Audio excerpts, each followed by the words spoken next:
데살로니가전서 5장 말씀 중심으로 예수님이 강림하실 때까지 성도의 삶이라는 제목의 말씀으로 하나님 말씀 나누도록 하겠습니다. 요즘 우리 교회는 사도 바울이 선교 여행을 다니는 곳을 따라다니고 있습니다. 사도 바울이 1차 선교 여행을 통해서 갈라디아 지역에 비시디아, 안디옥, 이고니온, 루스드라, 더베 같은 곳에 갈라디아 교회를 세우게 되죠.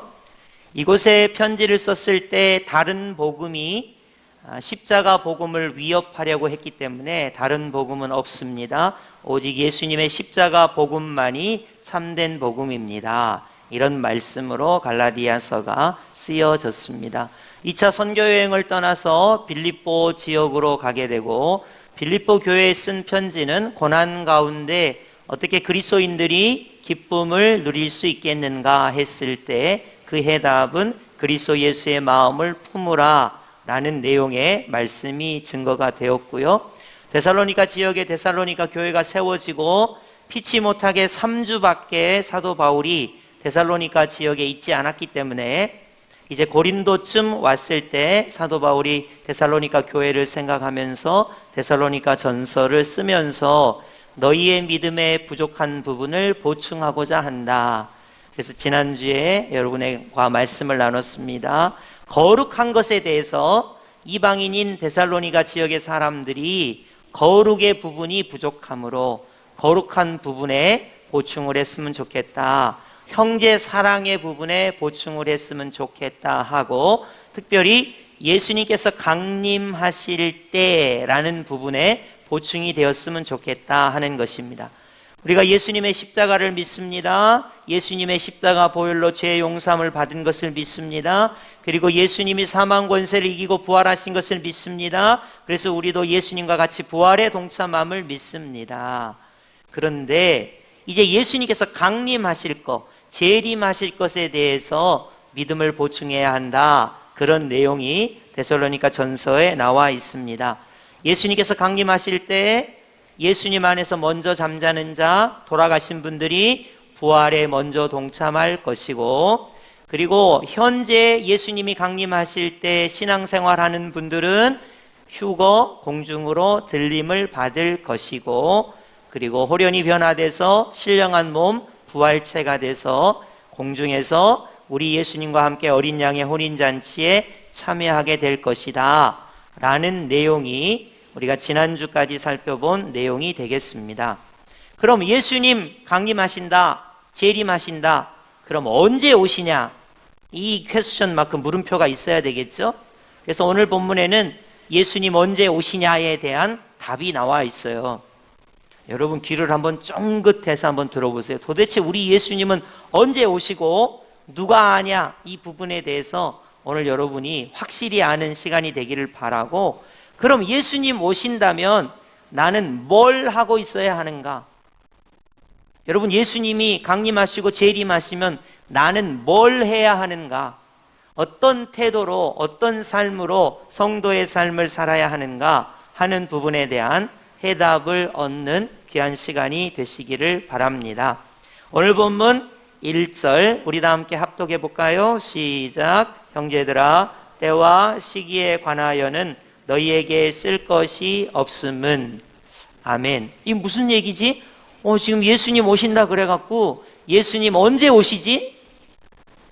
예수님 언제, 무슨 날, 며칠에 오시지? 여기에 관심이 있는데 사도 바울이 데살로니가 전서를 쓰면서 때와 시기에 관하여, 예수님께서 강림하시는, 예수님께서 재림하시는 때와 시기에 관하여는 사도 바울이 쓸 게 없대요. 아니 사도 바울이 속 시원하게 몇 년, 몇 월, 며칠에 예수님 오신다 이러시면 좋을 텐데, 여러분 사도 바울은 삼층천도 갔다 왔고요, 쉽게 얘기하면 천국도 다녀왔고요, 신약 성경에 13권을 썼고요, 누구보다도 하나님께 받은 은혜가 많은데, 사도 바울이 말하기를 예수님께서 강림하실 때와 시기, 재림하실 때와 시기에 대해서는 사도 바울이 쓸 내용이 없대요. 그러면서 이제 여러분께서 과연 예수님께서 몇 년, 몇 월, 며칠에 오시나, 이거에 관심이 많은 수많은 그리스도인들에게 성경적인 답을 드리도록 하겠습니다. 우리 마태복음 24장 36절, 마태복음 24장 36절, 여러분 매우 중요한 성경 구절이니까 다 찾으시기 바랍니다. 그리고 여러분 성경에다가 꼭 기록을 하시기 바래요. 예수님께서 언제 강림하시냐, 예수님께서 언제 재림하시냐에 대한 답이 나와 있는 성경 구절입니다. 자, 마태복음 24장 36절, 예수님께서 언제 오시는지 누가 아는지, 그때가 언제인지 확인해 보기 바랍니다. 우리 다 함께 합독하겠습니다. 시작. 그러나 그날과 그때는 아무도 모르나니 하늘의 천사들도 아들도 모르고 오직 아버지만 아시느니라. 아멘. 우리 예수님께서 말씀하셨어요. 예수님께서 강림하시는, 재림하시는 그날과 그때는 누가 아는 게 아니래요. 우리가 생각할 때는 기도를 많이 해가지고 하나님께서 알려주실 걸로 생각했는데, 성경은 예수님께서 확실히 말씀하셨습니다. 예수님께서 재림하시는, 강림하신 그날과 그때는 기도를 많이 한다고 알려주는 거 아니에요. 어떤 특정한 집단에 들어간다고 알려주는 거 아니에요. 그 집단의 지도자가 너무나 신령해서 아는 거 아니에요. 예수님께서 말씀하셨습니다. 천사도 모른대요. 아니, 말이 됩니까? 하나님 옆에서 수종 두는 천사가 모르면 어떻게 해요?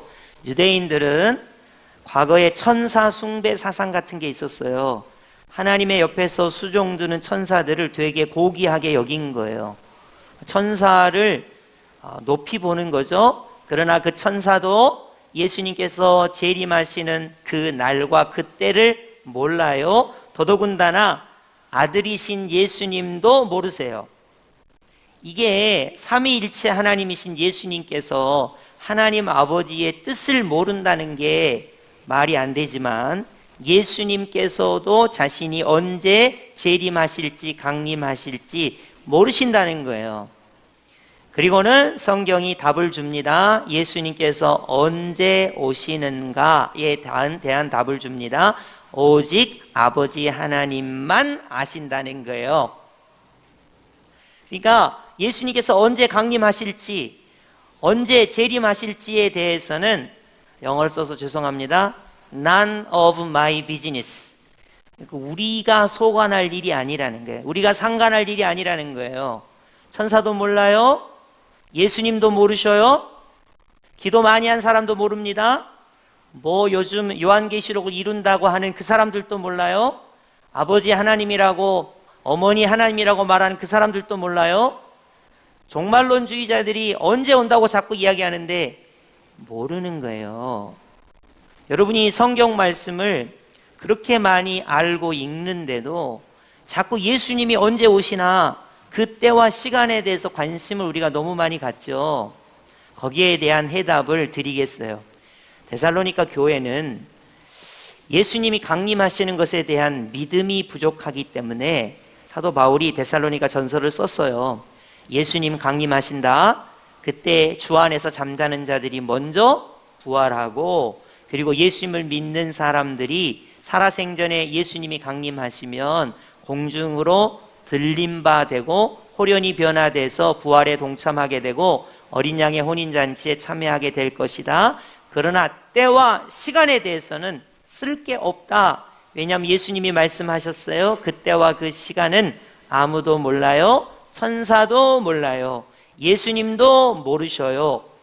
그리고 오직 아버지 하나님만 그때와 그 시간을 아신다고 말씀하고 있습니다. 이게 성경 말씀이에요. 근데 대부분의 사람들이 기도를 많이 해갖고 어떤 사람이 소리를 들었다는 거예요. 몇 월 며칠 몇 년에 오신다고.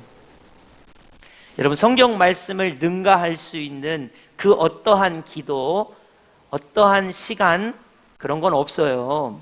그래서 여러분이 오늘 예수님이 재림하신다라는 믿음 신앙은 가지시되 이 시간과 그 때에 대해서는 오직 하나님 아버지의 주권에 달려 있구나.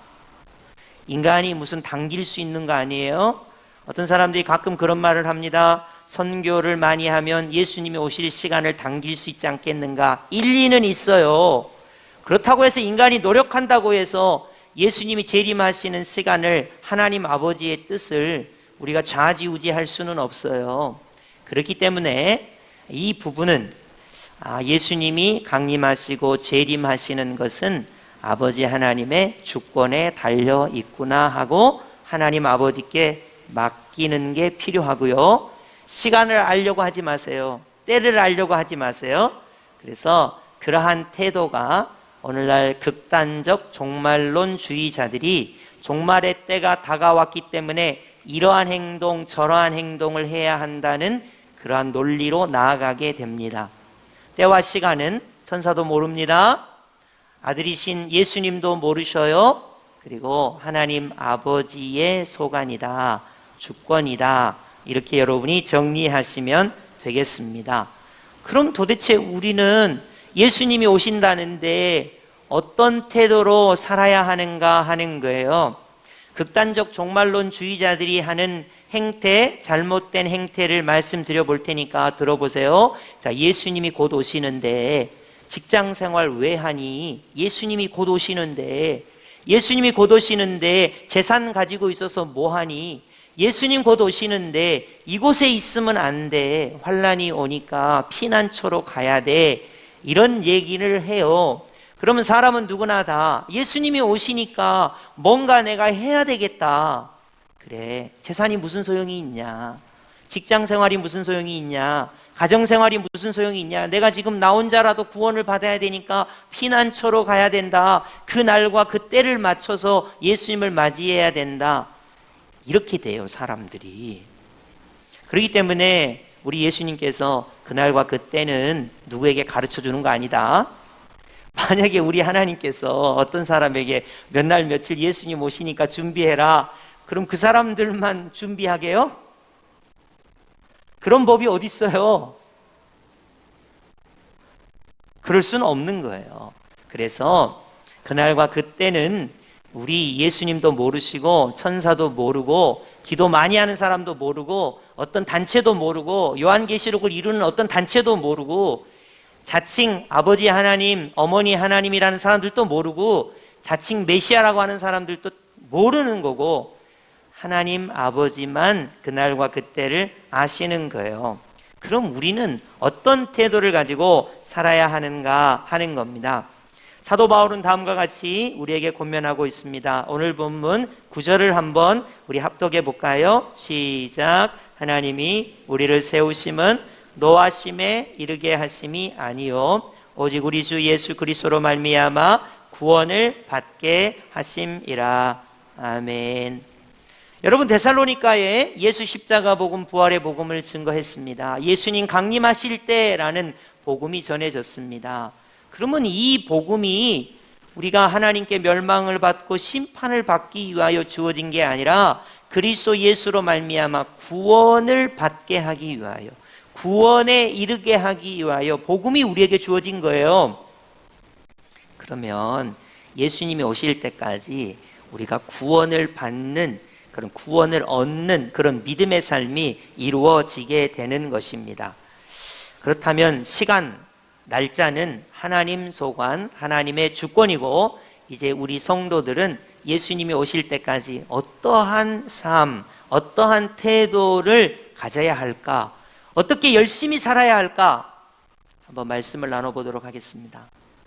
여러분, 먼저 율법으로 구원을 받는다고 하는 유대인들이 안식일을 지키고 할례를 행하고 율법을 지키고 절기를 지키면서 구원을 획득하려고 노력했습니다. 그러다 복음이 전해졌습니다. 예수 그리스도의 이름을 믿으면 죄사함을 받고 의롭다함을 얻는다고 하는 십자가의 복음, 부활의 복음이 증거되었습니다. 이것을 여러분이 생각하시면서 과연 예수님이 재림하시고 강림하실 때 우리는 어떤 행동을 해야 될까? 잘 판단, 구별해 보시기 바랍니다. 오늘 본문 13절로 가시겠습니다. 오늘 13절 가면 예수님이 강림하실 때 성도는 어떻게 살아야 하는가 간단하게 표현하고 있습니다. 제가 13절 한번 읽어볼게요. 예수님이 강림하신다 하더라도, 예수님께서 재림하신다 하더라도 너희는 사랑 안에서 가장 귀히 여기며 너희끼리 화목하라. 그렇게 돼 있습니다. 어디 피난처로 떠나라. 예수님 감람산으로 오실 거니까 비행기표 끊고 감람산으로 가라. 그런 말 없어요. 재산을 팔아라는 말도 없습니다. 직장을 그만두라는 말도 없습니다. 일상생활이 그대로 이루어집니다. 사랑 안에서 귀히 여기면서 서로 화목하라는 거예요. 이거 나 평상시에도 하는 얘기인데. 그렇습니다. 그 다음 절로 가볼까요? 14절 우리 다 함께 합독해 보겠습니다. 시작. 형제들아 너희를 권면하노니 게으른 자들을 권계하며 마음이 약한 자들을 격려하고 힘이 없는 자들을 붙들어 주며 모든 사람에게 오래 참으라. 아멘. 예수님이 강림하실 때와 그 시간은 하나님만 아시고 우리의 소관은 아니고, 우리가 해야 하는 일은 뭐냐면 게으른 사람들을 권계하라고 말하고 있습니다. 여기서 게으르다는 것은 아무것도 안 하는 사람을 말하는 거예요. 왜 안 하는지 이유를 한번 말씀드려 볼게요. 예수님이 곧 오시는데 직장 다녀서 뭐 하냐? 나 직장 안 다녀. 예수님이 곧 오시는데 내가 남편의 직무를 다해서 뭐 하냐? 나 남편으로서 일 안 해. 나 예수님이 곧 오시는데 아내로서 가정생활, 남편을 보필하고 자녀를 사랑으로 키우고 이런 일 해서 뭐해? 나 그런 거 안 해. 예수님 곧 오시는데 내가 학생인데 공부해서 뭐해? 예수님이 곧 오시는데. 예수님이 곧 오시는데 내가 사회에서 봉사하고 섬기는 거 해서 뭐해? 예수님이 곧 오시는데. 이걸 말하는 거예요. 그러니까 극단적 종말론에 빠지게 되면 내가 해야 할 책무는 내팽겨치고 내가 구원을 받아야 한다는 것에만 빠지게 돼요. 그거를 게으른 자라고 이야기하는 거예요. 그러니까 게으른 자들을 권계하며, 권계란 말이 조금 어려워요. 잘못하지 않도록 타일러 주의시키다. 그게 권계라는 의미의 뜻입니다. 여러분, 예수님이 오신다 이걸 극단적으로 생각하면 잘못에 빠지기가 쉬워요. 그러니까 그런 사람들에게 예수님이 지금 오셔도 너 그렇게 살면 안 돼. 예수님이 지금 오셔도 너 아빠로서, 엄마로서, 할아버지로서, 할머니로서, 학생으로서, 직장인으로서 너 해야 할 일을 해야 돼. 예수님이 오신다고 해서 재산을 판다든지 직장을 그만둔다든지 공부를 안 한다든지 어떤 장소에 가서 예수님 오실 때까지 예수님 나를 구원해 주십시오 라고 한다든지 그렇게 하면 안 돼. 더더군다나 예수님이 오시는 날은 아무도 몰라. 아버지 하나님만 알아. 그러니까 화목하는 거야. 그리고는 예수님을 믿는 사람들은 게으른 자들을 권계하고 마음이 약한 자들을 격려하고. 여러분, 예수님이 오신다 그러면요 마음이 다 약해져요. 내가 구원 받을 수 있을까? 나 같은 사람은 구원을 못 받을 것 같은데. 그런 사람이 있으면 옆에 가서 예수님을 믿으면 구원을 받는 거예요. 행함으로 구원받는 거 아니에요? 라고 그 사람을 격려해줘요. 힘이 없는 자들을 붙들어주며. 여러분, 우리 주변에 힘이 없는 사람이 얼마나 많습니까? 우리는 예수의 이름에 힘을 입어서 구원을 받고 믿음으로 살아야 합니다 라고 힘을 주는 거예요. 그런데 모든 사람에게 오래 참으라. 여러분, 아무것도 일 안 하겠다는 사람, 극단적 종말론주의에 빠진 사람, 혹은 허무하게 사는 사람, 인생에 목표가 없이 사는 사람, 믿음이 없는 사람 옆에서 여러분이 계속 계셔보세요. 그러면 진짜 참기가 힘들어요. 그런데도 오래 참으라 라고 말씀하고 있는 것입니다. 예수님이 재림하실 때 우리는 도대체 무슨 일을 하면서 살아야 하는 걸까요? 여러분, 극단적 종말론주의자들처럼 돈을 싸질머지고 이 돈 드릴 테니까 내게 구원을 주세요 이래야 될까요? 어디 피난처 가갖고 다른 사람은 다 죽어도 되는데 나는 살아야 되니까 거기에 피해 있을까요? 천만의 말씀이에요. 기독교의 복음이라는 것은 이기적인 복음이 아니에요. 나는 구원받고 다른 사람은 다 멸망받아도 되니까 나만 비밀을 깨닫고 거기 가 있으라고요? 그런 게 아니에요. 여러분, 예수님이 강림하실 때 우리는 게으른 자를 권면하고 권계하고 마음이 약한 자를 격려하고 힘이 없는 자를 붙들어주고 모든 사람에게 오래 참는 거예요. 더더군다나 15절로 가면 악으로 악을 갚지 말게 하고 모든 사람을 대할 때 항상 선을 따르라. 이런 식으로 일상생활을 하면서 예수님이 강림하시는 것을 그대로 믿음으로 받으라 라고 말하고 있습니다.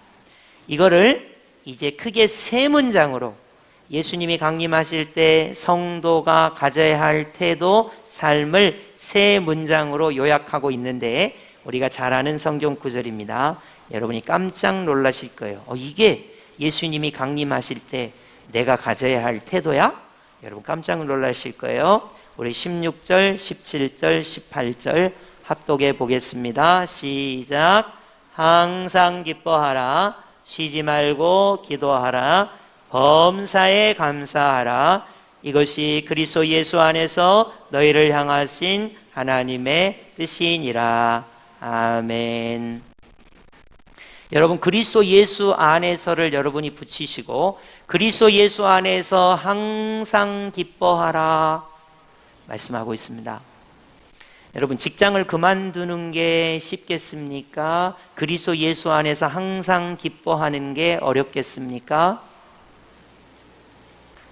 자, 가정을 버리고 외딴 곳에 가서 예수님 나를 구해주세요 이렇게 하는 게 어렵겠습니까? 그리스도 예수 안에서 항상 기뻐하는 게 어렵겠습니까?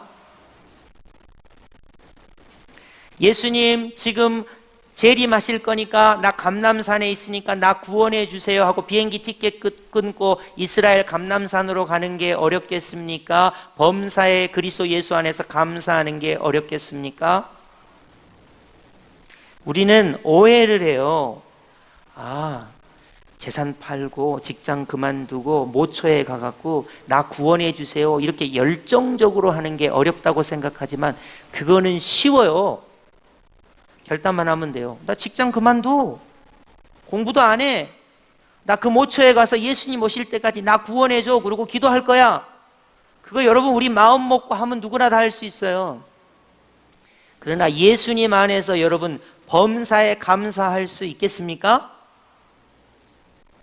고난이 오는데, 병들었는데, 힘든데, 어려운데, 자식의 문제가 있는데, 삶의 여러 가지 형편이 어려운데 그리스도 예수 안에서 범사에 감사하는 것은 정말로 어려운 거예요. 여러분, 그리스도 예수 안에서 항상 기뻐하는 것은 진짜 어려운 거예요. 그러니까 이것을 어떤 행위의 문제로 생각해서 예수님 오시면 어떤 행동을 해야 한다는 것이 아니라 그리스도 예수 안에서 예수님이 강림하실 때 하나님의 뜻은 무엇입니까?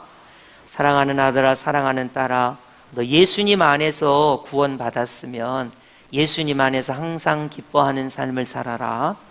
예수님 안에서 쉬지 말고 기도하는, 성령님 안에서 기도하는 삶을 살아라. 예수님 안에서 예수님 오실 때까지 범사에 감사하는 믿음의 삶을 살아라 라는 거예요. 다른 게 없어요. 제가 만약 강단에서 예수님 오실 때가 다 됐으니까 우리 선교를 다 떠나봅시다. 그럴 이유가 없다니까요. 예수님 오실 때가 다 됐으니까 더 열심히 헌신해 봅시다. 물론 그 말이 틀린 건 아니에요. 그러나 가장 중요한 건 그리스도 예수 안에서 하나님의 뜻이 무엇입니까?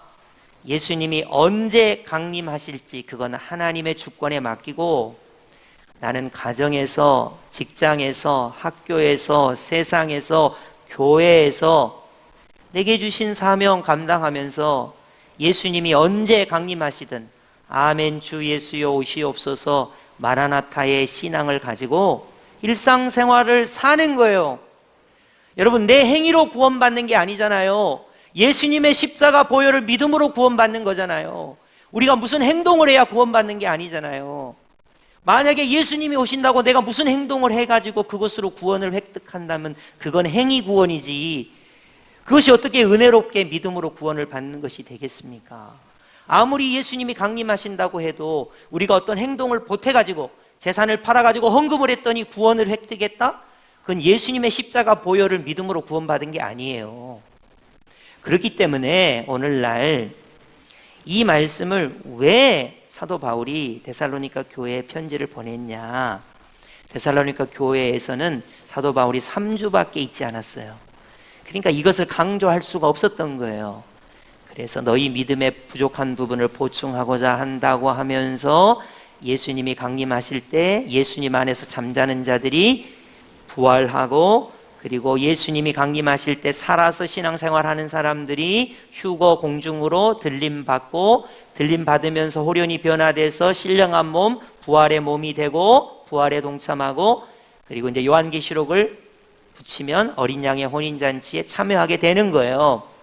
그렇기 때문에 예수님께서 오시는 때와 시간은 하나님께 맡기고, 우리는 그때가 언제인지 상관없이 가정에서, 직장에서, 교회에서, 세상에서 그리스도 예수 안에서 하나님의 뜻인 그리스도 예수 안에서 항상 기뻐하고, 그리스도 예수 안에서 쉬지 말고 기도하고, 그리스도 예수 안에서 범사에 감사하는 하나님의 뜻을 이루며 살아라 하는 것이 사도 바울이 권면하는 내용이 되겠습니다.